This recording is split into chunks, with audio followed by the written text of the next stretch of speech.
hear the word refugee, I imagine people who are fleeing from their home country, seeking refuge elsewhere due to either political turmoil, persecution, oppression, things like that. Essentially looking elsewhere for a better life and a life that they deserve. Lives are in danger and they don't have anywhere else to go except out of the country, out of the area, whatever's happening there. They just need somewhere that is peaceful, that is normal for them to live their lives, because they could have been normal people before what was happening wherever they came from.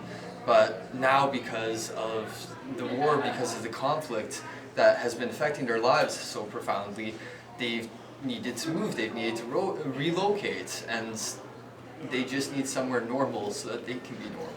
Who comes here because they don't have a safe place to live back home.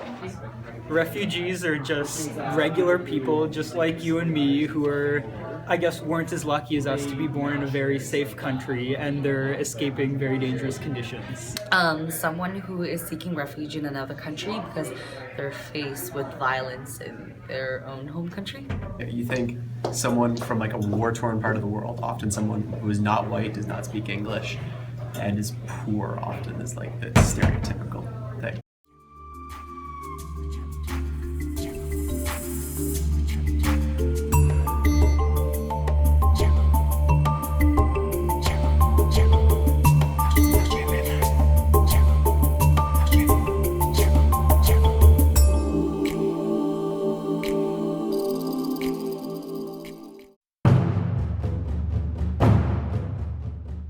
Adapting to life here in a different country, meeting new people, finding a new job, and just settling in.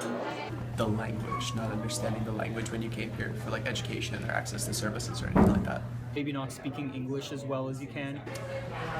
Coming from another country, I feel the biggest things that I would have to get over first are either language barriers would be huge, and second, most countries have very different social norms. So going out, interacting with other people, what's expected of me, and what's the social faux pas that I'm supposed to avoid, things like that, and just kind of how that fits into Canadian law and how that would conflict with, let's say, what they're used to in their home country. I think one of the main concerns would be cultural difference and being able to find employment and housing here immediately because they won't have anybody to support. They won't have the support system that they would have back home. There's usually a lot of red tape and stuff like that, a lot of bureaucratic stuff. They need to get all the paperwork done. A lot of the times they really want the people who are coming into Canada to be financially stable, and as a refugee you lost your stability in general in life when you had to leave your home and move to a new place that you want to start calling home. So you have no stability, you don't really have anything to offer.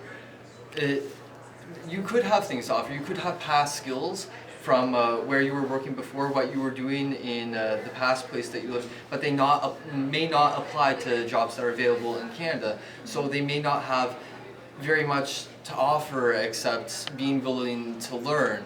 And I feel like that alone might not be enough for some people to allow them into the country and allow them to be Canadians.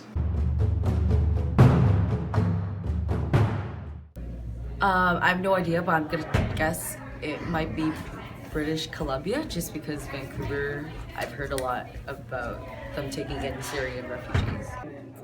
Ontario? I think it's Ontario. Either Ontario or BC. Quebec. I know that 90% of Canada's population is within, I think it was 600 miles of the US border, but I know Quebec's also been very big on immigration, and they're relatively sparsely populated.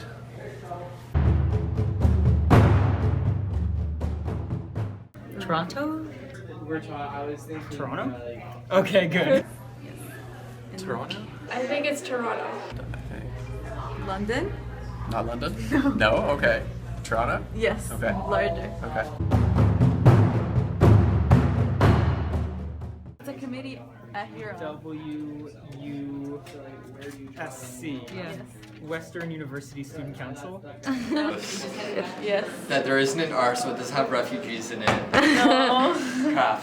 That makes it harder. W would be world. Yes. Yes, oh, got one, okay. Well, and the U.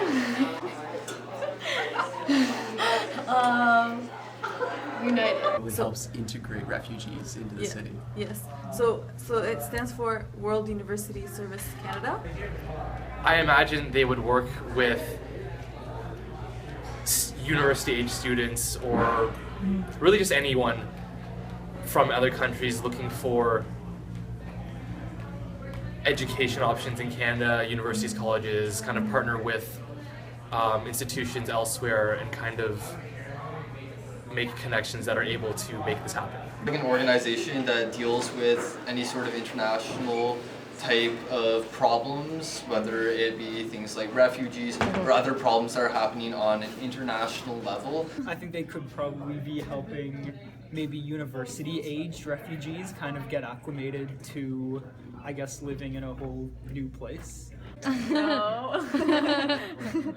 That was a good guess, though. Right? Like, It's actually World University Service Canada. okay. So what do you think they do? So there's a local committee here at Huron called something out to you and give it to you before I go to class. their WUSC. What do you think they Might do? just add to your thoughts. World Unity Services Canada. University. World University Services Canada.